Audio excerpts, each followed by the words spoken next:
Teman-teman ikhwatu iman sekalian, tayangan kali ini adalah pidato Wakil Ketua MPR DPR Republik Indonesia Profesor Dr. Yusuf Amir Faisal saat membuka Muktamar Persatuan Islam di Asrama Haji Pondok Gede pada tahun 2000. Dari sisi momentum, bagi saya Muktamar tahun 2000 itu mengandung nilai sejarah yang cukup tinggi bagi persatuan Islam. Pertama, Muktamar 2000 adalah muktamar pertama Persis di era reformasi pasca jatuhnya rezim Orde Baru. Itu sebabnya ada semangat dan giroh yang berbeda di mana Persis mulai berani keluar menunjukkan eksistensinya. Hal itu antara lain ditunjukkan dengan keterlibatan aktif pimpinan, ulama dan kader Persis dalam pemilu 1999. Yang turut mendukung, bahkan beberapa di antaranya membidani lahirnya sebuah partai politik Islam yang mengklaim sebagai penerus Partai Masyumi. Profesor Dr. Yusuf Amir Faisal sendiri tercatat dalam Taskil PP Persis saat itu. Beliau terpilih sebagai anggota DPR MPR dari Partai Bulan Bintang dan berkesempatan membuka Muktamar 2000 sebagai Wakil Ketua MPR DPR RI. Bagaimana pidato Profesor Dr. Yusuf Amir Faisal? Simak tayangan berikut.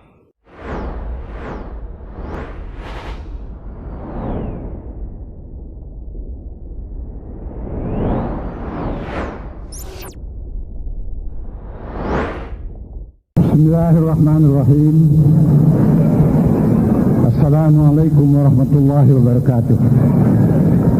Alhamdulillahilladzi arsala rasulahu bil huda wa dinil haqq liyudhhirahu ala dini kullih wa kafa bihi shahida. Asyhadu an la ilaha illallah wa asyhadu anna Muhammadan abduhu wa rasuluh. Wa ba'd. Para hadirin, para pimpinan Persatuan Islam, mulai dari pusat sampai ke cabang-cabang, termasuk badan-badan otonomnya, dan para hadirin mu'tamirin, mu'tamirat yang sekarang hadir, juga mereka yang sengaja diundang di dalam kesempatan yang mulia ini, termasuk saya sendiri. Marilah para hadirin kita mulai dengan renungan dan doa kepada pemimpin-pemimpin dan guru-guru kita yang telah wafat meninggalkan kita, antara lain Ustaz Muhammad Zamzam, Ustaz atau yang dikenal dengan Tuan Hasan, Ustaz Abdul Rahman dan Ustaz Kamarudin dan Ustaz yang lain, Ustaz Abdul Latif Mastolafat. Para hadirin, marilah kita doakan dalam hati kita. Moga-moga arwah mereka diterima di sisi Allah, dan mudah-mudahan jejak perjuangannya kita bisa lanjutkan dan kita teruskan dan kita kembangkan. Teringat saya bahwa ada 6 orang yang disebut dengan Six Musketeers, yaitu Ustaz Syarif Sukandi, Ustaz Yahya Wardi, Saudara Abdullah, Saudara Samsudin, Ustaz Syarif Sukandi, yang sejaman dan sekelas dengan saya, yang langsung digarap oleh Ustaz Abdul Rahman dan Ustaz Kamarudin, beserta Ustaz Sudibja dan Ustaz Abdullah. Mereka semua, tinggal saya sendiri, sudah tiada.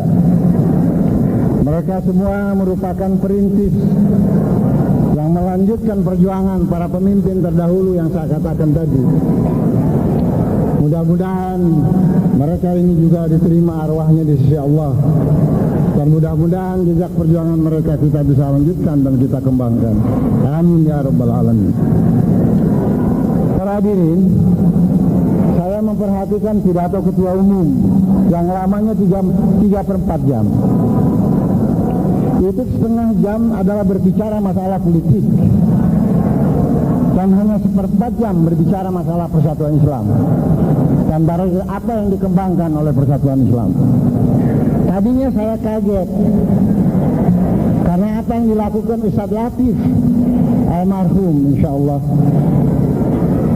Justru beliau membuat terobosan yang sebelumnya sulit dilakukan, yaitu mengadakan gerakan di luar gerakan yang biasa kita sebut perkembangan hukum Islam saja, melakukan perjuangan politik bersama P3. Tapi Allah demikian rupa mencabut dan menarik beliau dari peredaran justru satu malam atau malam terakhir sebelum pelantikan anggota DPR MPR.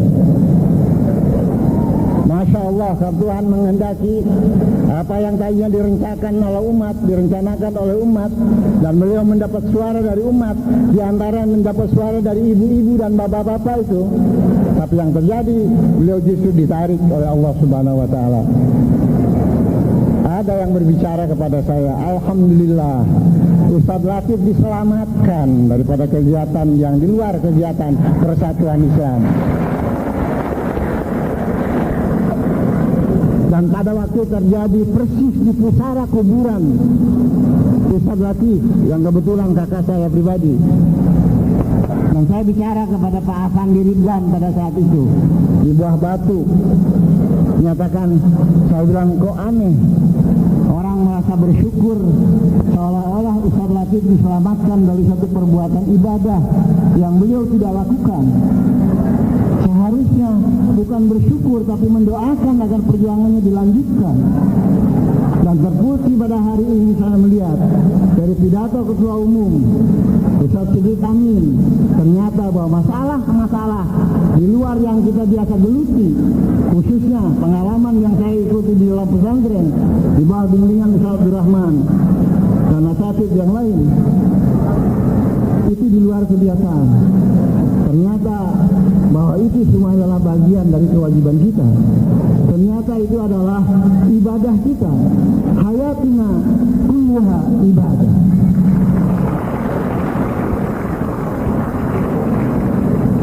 Para hadirin, saya bukan merasa gembira karena menjadi banyak teman, karena saya termasuk orang yang mendahului barangkali beberapa teman melakukan kegiatan politik, khususnya secara formal setelah menjadi Ketua Parmusi Jawa Barat. Tapi sebenarnya saya merasa gembira karena insya Allah perjuangan Islam untuk izul Islam wal muslimin akan lebih bisa ditegakkan.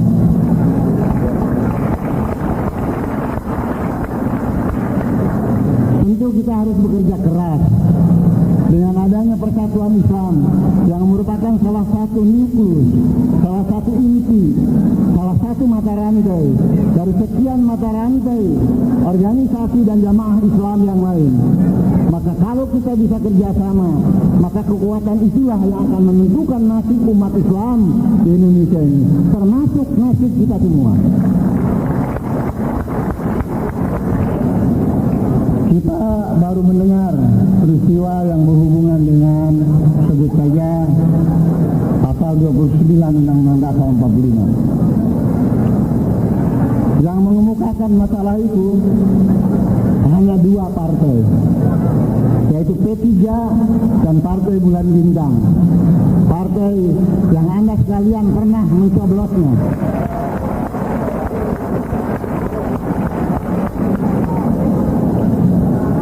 Walaupun begitu, kita prihatin. Sampai masalah itu memang sebelum dibicarakan karena agenda begitu padat, tetapi di dalam pemenangan umum sudah banyak yang menentang. Dan yang menentang itu, waktu saya tanya, agamanya adalah Islam. Kenapa begitu? Mungkin ada pertimbangan politik, mungkin ada pertimbangan praktis. Tapi yang saya lihat sebagai seorang pendidik, saya melihat pendidikan kita belum membangun pribadi muslim di Indonesia ini. Jadi kewajiban kita sebagai jamaah yang terkenal khusus dan tidak lagi saya kira terkenal galak, telah periode beberapa tahun terakhir ini persatuan Islam sudah lebih arif dianggapnya oleh orang lain. Karena persatuan Islam tidak hanya berbicara masalah-masalah yang menyangkut tanda kutip oleh orang lain hanya keislaman, seolah-olah keislaman itu hanya hukum Islam, tapi keislaman itu sekarang adalah menyeluruh seluruh aspek kehidupan kita. Dan saya kira sejak itulah sudah mulai berubah cara perilaku dan maupun metodologi daripada dakwah kita. Memang diingatkan oleh Allah Subhanahu wa Ta'ala. Bahkan pada waktu Nabi Musa, saya sering ulangi, pada waktu Nabi Musa diperintah oleh Allah untuk menghadapi Fir'aun yang kejam dan mengaku diri Tuhan. Kata dia bisa menghidupkan atau mematikan orang. Caranya menghidupkan orang itulah membiarkan orang hidup, dan mematikan orang itu membunuh orang ketika itu juga. Menghadapi yang begitu, wahyu pada saat mengatakan perintah kepada Nabi Musa untuk menghadapinya, Nabi Musa berkata, dia ada rasa takut, rasa khawatir karena kezalimannya itu. Maka Allah memerintahkan dia bersama temannya, bersama saudara